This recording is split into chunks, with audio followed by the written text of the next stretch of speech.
मनुष्य के जीवन में यदि कोई प्रश्न सबसे अधिक रहस्यमय, डरावना और साथ साथ जिज्ञासापूर्ण है, तो वो है मृत्यु के बाद क्या होता है? आत्मा कहाँ जाती है?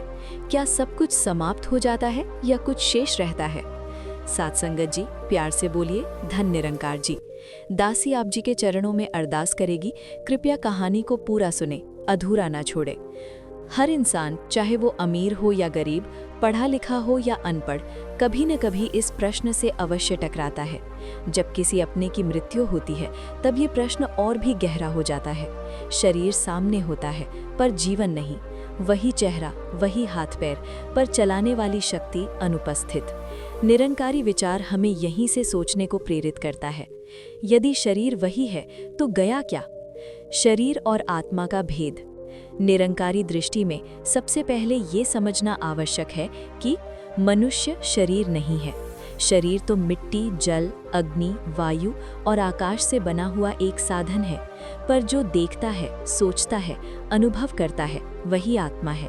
जैसे कपड़े पुराने हो जाते हैं, इंसान कपड़े बदल लेता है, वैसे ही शरीर छूट जाता है, आत्मा अपनी यात्रा आगे बढ़ाती है। निरंकारी संतों ने स्पष्ट कहा है, शरीर नश्वर है, आत्मा अमर है। मृत्यु क्या है? निरंकारी परिभाषा। सामान्य सोच में मृत्यु का अर्थ है सब कुछ खत्म, लेकिन निरंकारी विचार में मृत्यु का अर्थ है आत्मा का शरीर से अलग हो जाना। मृत्यु कोई अंत नहीं, बल्कि एक परिवर्तन है। जैसे सूरज डूबता है पर समाप्त नहीं होता, दीपक बुझता है पर अग्नि तत्व समाप्त नहीं होता, वैसे ही आत्मा शरीर छोड़ती है पर अस्तित्व समाप्त नहीं होता।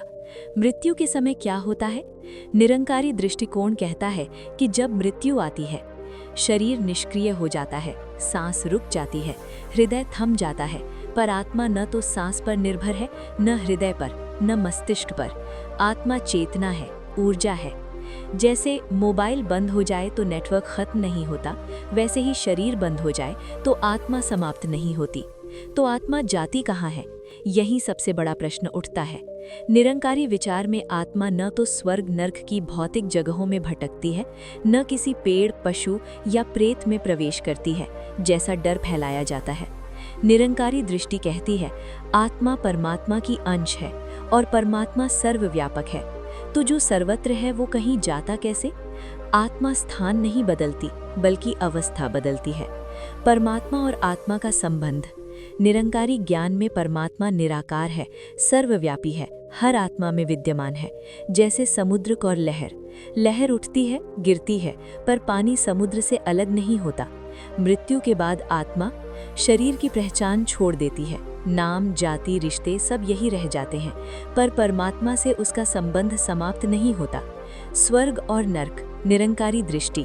निरंकारी विचार बहुत स्पष्ट है। स्वर्ग और नर्क कोई भौगोलिक स्थान नहीं, बल्कि मन की अवस्थाएं हैं। दुख, भय, अहंकार, लोभ नरक। शांति, प्रेम, संतोष स्वर्ग। जो जीवन भर द्वेष में जिया, भीतर ही नर्क भोगा। प्रेम में जिया, भीतर ही स्वर्ग अनुभव किया। मृत्यु के बाद आत्मा वही भाव लेकर जाती है जो जीवन भर संजोए गए। कर्मों की भूमिका।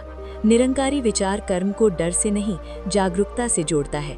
कर्म कोई सजा इनाम की फाइल नहीं, बल्कि संस्कारों की छाप है। जैसे खुश रहने वाला व्यक्ति कठिन परिस्थिति में भी शांत रहता है, क्रोधी व्यक्ति छोटी बात पर टूट जाता है।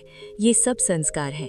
मृत्यु के बाद आत्मा वही संस्कार लेकर आगे बढ़ती है, वही चेतना स्तर उसके अनुभव को तय करता है। डर क्यों बनाया गया? समाज ने मृत्यु को डर का विषय बना दिया।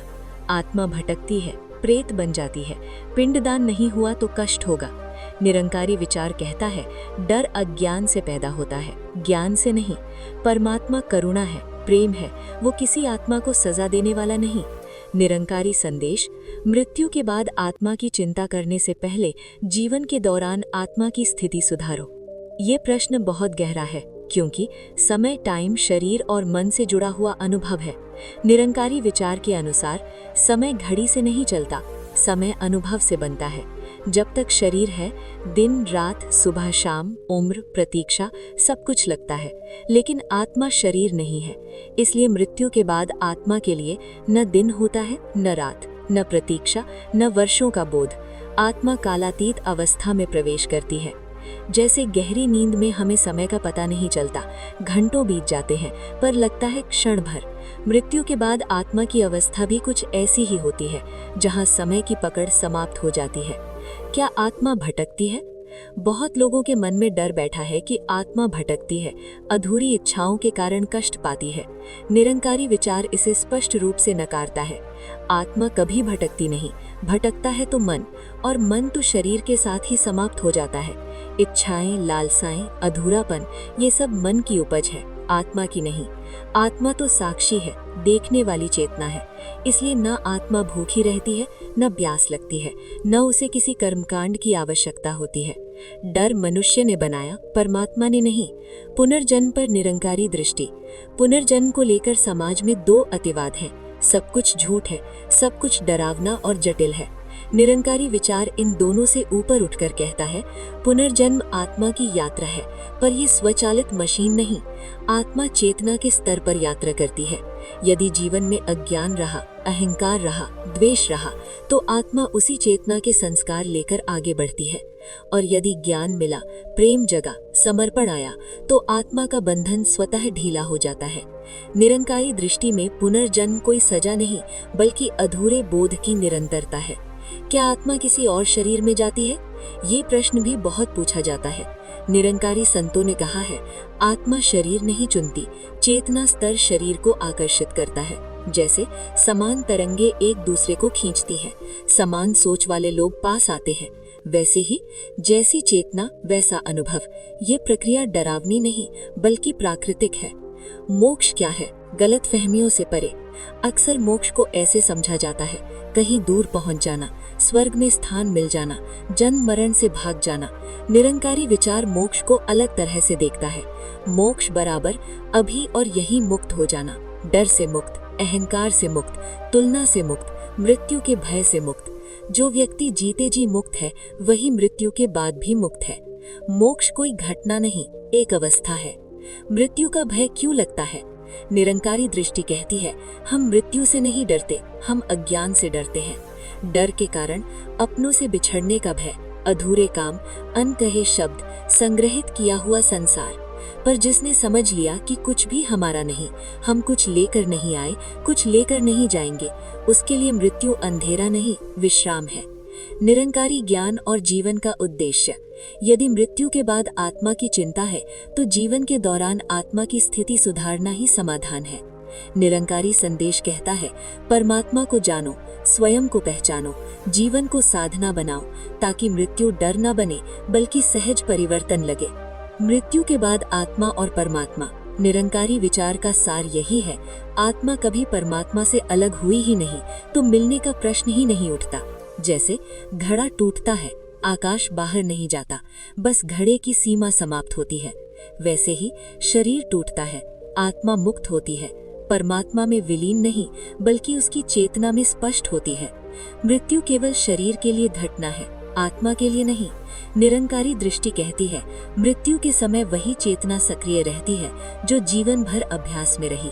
जिस प्रकार संगीतकार के हाथ अंत तक राग में रहते हैं, किसान की दृष्टि धरती पर, उसी प्रकार जो जीवन भर परमात्मा को याद करता है, जिसकी दृष्टि प्रेम, करुणा और सत्य में रहती है, उसकी चेतना मृत्यु के समय भी शांत रहती है। अंतिम क्षण और अंतिम विचार। समाज में ये मान्यता है कि अंतिम विचार ही सब कुछ तय करता है। निरंकारी विचार इसे संपूर्ण सत्य नहीं मानता। निरंकारी दृष्टि में अंतिम विचार नहीं, पूरे जीवन की चेतना निर्णायक होती है, क्योंकि अंतिम क्षण में सोच मन के नियंत्रण में नहीं रहती। वही उभरता है जो अभ्यास बन चुका होता है। यदि जीवन भर क्रोध पिया तो वही उभरेगा, भय बोया तो वही उभरेगा, प्रेम जिया तो वही उभरेगा। इसलिए निरंकारी संत कहते हैं, मृत्यु सुधारने से पहले जीवन सुधारो। मृत्यु को साधना कैसे बनाएं? निरंकारी विचार मृत्यु को टालने की नहीं, स्वीकारने की शिक्षा देता है। साधना का अर्थ जंगल जाना नहीं, शरीर को कष्ट देना नहीं। साधना का अर्थ है हर क्षण परमात्मा को स्मरण में रखना, हर व्यक्ति में उसी चेतना को देखना। जब जीवन साधना बन जाता है तो मृत्यु भय नहीं बनती, बल्कि पूर्णता का बोध कराती है। क्या मृत्यु के समय दर्द होता है? ये प्रश्न भी बहुतों को परेशान करता है। निरंकारी दृष्टि कहती है, दर्द शरीर को होता है, आत्मा साक्षी रहती है। जैसे दुर्घटना के बाद व्यक्ति बेहोश हो जाता है, शरीर है पर अनुभव नहीं, वैसे ही मृत्यु के क्षण चेतना शरीर से हटने लगती है, अनुभव की तीव्रता कम होती जाती है। इसलिए मृत्यु आत्मा के लिए कष्ट नहीं, कष्ट जीवित मन के लिए है। क्या आत्मा अपनों को देखती है? बहुत लोगों का विश्वास है कि आत्मा घर में आती जाती है, अपने परिवार को देखती है। निरंकारी दृष्टि भावनाओं का सम्मान करता है पर भ्रम नहीं बढ़ाता। निरंकारी दृष्टि कहती है देखने की क्रिया मन से होती है, आत्मा साक्षी है। मन समाप्त होते ही देखने दिखने की प्रक्रिया भी समाप्त हो जाती है।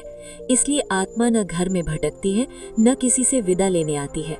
जो संबंध थे वो मन और शरीर से जुड़े थे, आत्मा उनसे परे है। श्राद्ध, पिंडदान और कर्मकांड। निरंकारी दृष्टि। निरंकारी विचार किसी की भावना को ठेस नहीं पहुंचाता, पर सत्य को स्पष्ट करता है। निरंकारी दृष्टि कहती